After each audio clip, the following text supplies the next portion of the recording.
Hey guys, welcome to the Daily Word Bible Study, a plain and simple book by book, chapter by chapter, and verse by verse study through the entire Bible. We are in Isaiah chapter 8. If we're going to get back to it, I addressed a few issues between verses 1 and 3. I'm going to go back. We're going to kind of move on now through chapter 8, and then let's go on. So let's continue now. Again, the prophecy. Now, this particular prophecy is well, let me do this just to bring us back up to speed here. This is the chart of the kings of the kingdom of Israel.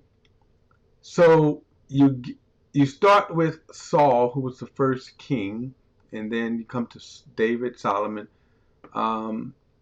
and then Solomon's son Rehoboam. So as you can see under the kings of Judah to the left of your screen. This is Solomon's son. Because of his foolishness, this is when the nation divided into two nations. So God now has two nations. He never intended for that to happen, but now he has two nations. And from that point on, all the way to the Babylonian exile, oh, let me go back here. So from that point on, it's good. So when you come down, in fact, let me go down to this. I'm going to skip pages here. So this is my timeline as we're studying through. I like this chart as well because it gives us an approximate time. I don't know if you can hold it for true how accurate it is, but pretty close. So if you look at Isaiah 8 here, okay, if you look at Isaiah 8, and then this is where we are. So 734 BC. Now, why is that important? Because as we go on, the prophecy with just about 20 years, just about 25 years, you see Israel here led to captivity. Now, this is the prophecy what we're talking about. That's why I wanted to point that out. And so let's go back to this now. This is chapter 8. Now, the reason why I wanted to bring this out is because, let me go back to this morning. So again, Israel's led into captivity, 722. They're led into captivity by Assyria. This is the prophecy. And from this perspective, it's going to happen about in just over 20 years. Right? So here we are. Isaiah's prophecy against Israel, and then this would be Judah. I mean, so Judah would happen. Watch this. I'm going to not jump ahead here. So look, right around this time here, where you at? Israel, 722 BC, and I'm going to go to my chart in a moment. So just a little over 120 years, as I said, about 120 years, 25 years, you see the fall of Jerusalem, 586. Okay, so let's go back to this, and let's where you at here. Okay, all right. So, oh, come on. So that timeline I just gave you. So this is where we are. The prophecy is going to be of the northern kingdom. They're going to be led captives by the Assyrians, and then about 120 years later, the Babylonian captivity of Israel devastates the entire land of Israel. All right. So back to chapter 8. I'm going to start in verse 1 again because it says, Then the Lord said to me, Take a large piece of parchment and write on it with an ordinary pen, Maharshala Shalahazbah, and as we're going to see, it's Isaiah's son. It says, I appointed trustworthy witnesses, Uriah the priest, and Zechariah the son of Jebeturah. Okay, so you saw that kind of timeline, right, about 730 BC. Verse 3, I was then intimate with the prophetess, and she conceived and gave birth to a son. Now, of course, the reason why he is talking about this, I chuckle that he said, I was intimate with the prophet. He called his wife a prophetess, but then he said, I got busy with my wife, and then she gave birth to a son. The Lord said to me, name him Mahashalahashbaz. Now, remember, the writing that he was to write had that name. Verse 4, for before the boy knows how to call out father and mother, the wealth of Damascus and the spoils of Samaria will be carried off to the king of Assyria. So this is why the prophecy of the fall of the northern kingdom of Israel. Samaria at this time, Samaria was the capital. So after the fall, you see that when you had the division, the split of the kingdom, Jerusalem was still the capital of Judah, but then Samaria became the capital of Israel. Now, strange enough, no, not strange enough. Samaria, as you see it in the New Testament, let me go back and let me show you this. The reason why you have Samaria in the New Testament is because when Israel was carried off into captivity, so this land was desolate. So foreigners kind of settled in, along with a very few of the people that were left in Israel. And over the centuries, there was some mingling, and that's why you would have the Samaritans in the New Testament time. This happens kind of like during this period here and the period beyond, okay, from this point on to the time of Jesus. This is why the Jews hated the Samaritans, because they were half-breeds mixed with foreigners and Israelites. And that's why you see in John chapter 4 this, the attitudes that she had. All right. But the prophecy, because of the sins, and remember, the writings of the prophets are the prophetic timetable, warnings of Israel to turn, to repent, to stop their sins, which they won't. So the writings of the prophets, these prophecies, are the prophetic utterance of God's coming judgment because of their sin. Verse 5, the Lord spoke to me again, because these people reject the slowly flowing waters of Shiloh, and rejoice with Rezin, the son of Remaliah, the Lord will certainly bring against them the mighty rushing waters of the Euphrates rivers, the king of Assyria in all his glory.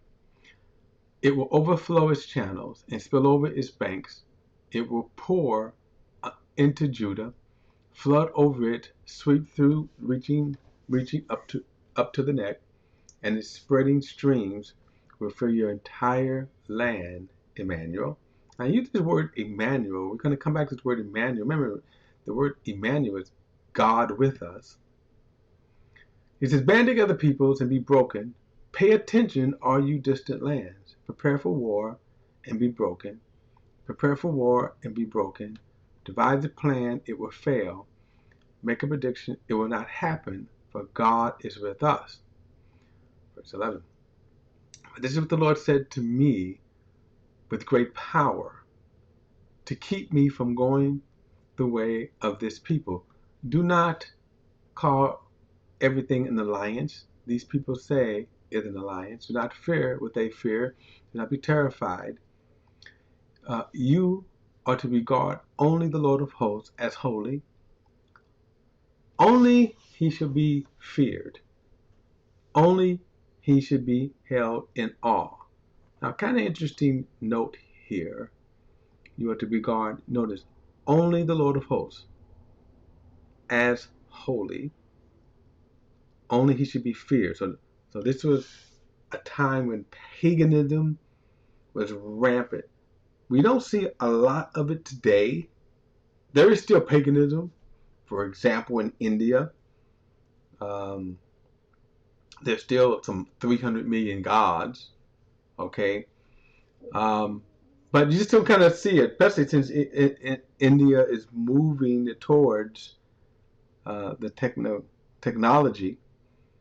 But again, you go to different regions, and again, it's just as much as paganism and idolatry as it is. But notice that only the Lord of hosts, you only regard the Lord of hosts as holy. Only he should be feared, not any other god or anything called God. Only he should be held in awe. He will be a sanctuary, but for the two houses of Israel, he will be a stone to stumble over, and a rock to trip over, and a trap and a snare to the inhabitants of Jerusalem.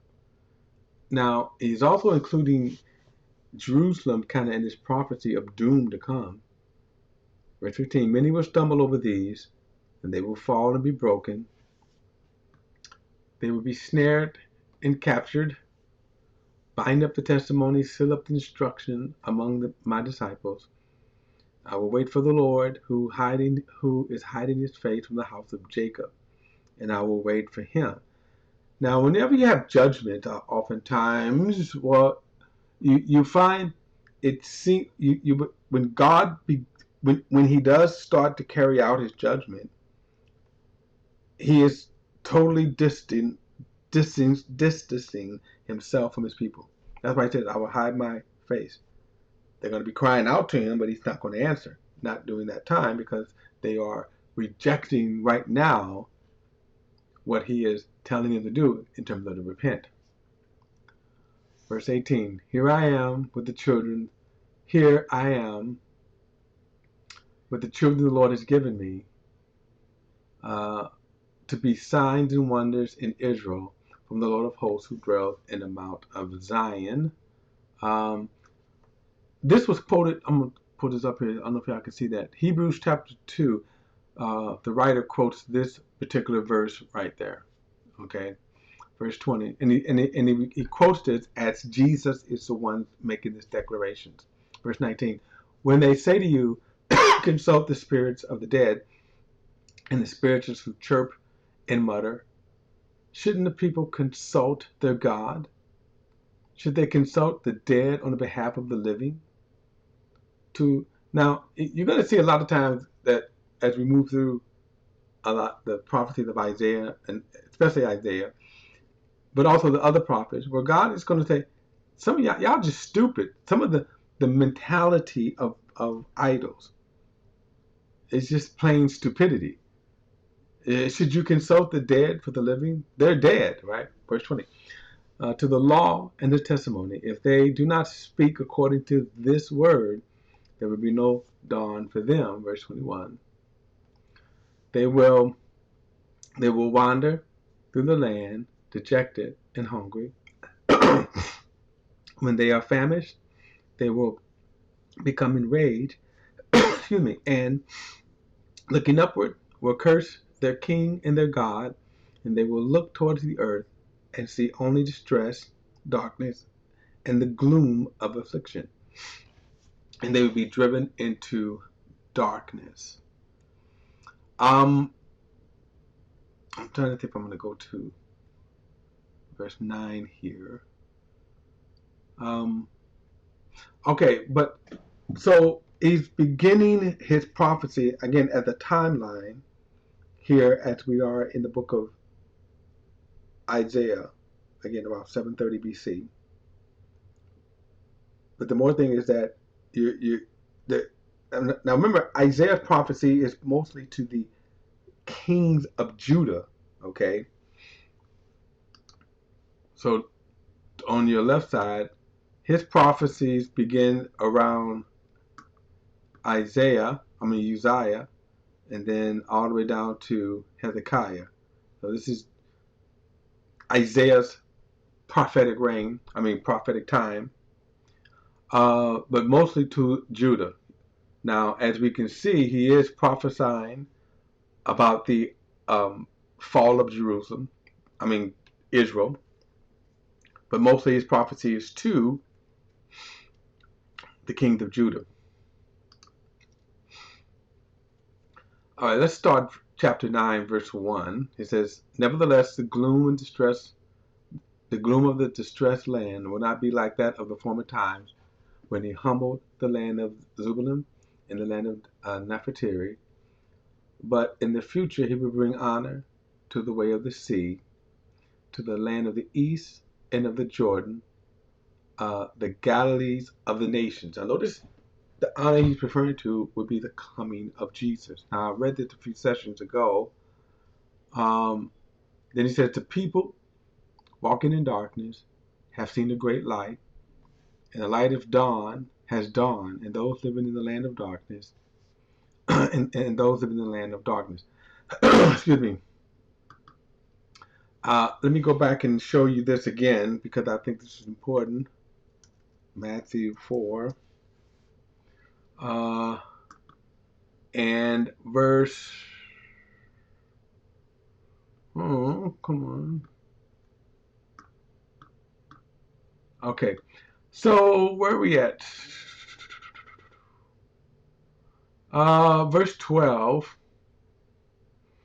Now, this is talking about the ministry of Jesus. I'm going to show you how he fulfilled prophecy. It says, "Now, when he heard that John had been arrested, he withdrew into Galilee. And leaving Nazareth, he went and lived in Capernaum by the sea, in the territory of Zebulun and Naphtali, so that it was spoken by Isaiah the prophet, so that what was spoken by Isaiah the prophet might be fulfilled, the land of Zebulun and the land of Naphtali, in the way of the sea, beyond the Jordan, Galilee of the Gentiles. The people dwelling in darkness have seen a great light. For those dwelling in the region of the shadow of death, on them the light has dawned." So then from that time, Jesus began to preach, saying, "Repent, for the kingdom of heaven is at hand." So this is a fulfilled prophecy spoken, remember, from this perspective, 800 years. So when we come back here, 800 years, this is about 800 years before Jesus comes. Notice he says, "But in the future he will bring honor." Now, the time that he is speaking this prophecy, it is, remember, the land is being desolate. Jesus, if you wanted to put Jesus, if you put Jesus in this time period here, if he was in this time period, remember he would have been living in the northern kingdom. He would have been born in Bethlehem, but remember Joseph moved to Galilee, which is in the northern kingdom. So he would have been in the part of the northern kingdom here. Now, he says, so the prophecy that Isaiah is prophesying here is saying that he is going to bring them honor. Why? At the time, it is distress. Nevertheless, he says, the gloom of the distress of the land will not be like the former times, when he humbled the land of Zebulun and the land of Naphtali, but in the future he will bring honor. Why? Because Jesus will live among them, right? He will walk in among them. So this prophecy will be fulfilled. All right, guys, don't forget to like and share this video and subscribe to BP the Bible Perspective. And as always, if you have a thought or comment, add it to the comment section below. All comments are welcome. I'll see you in the next study.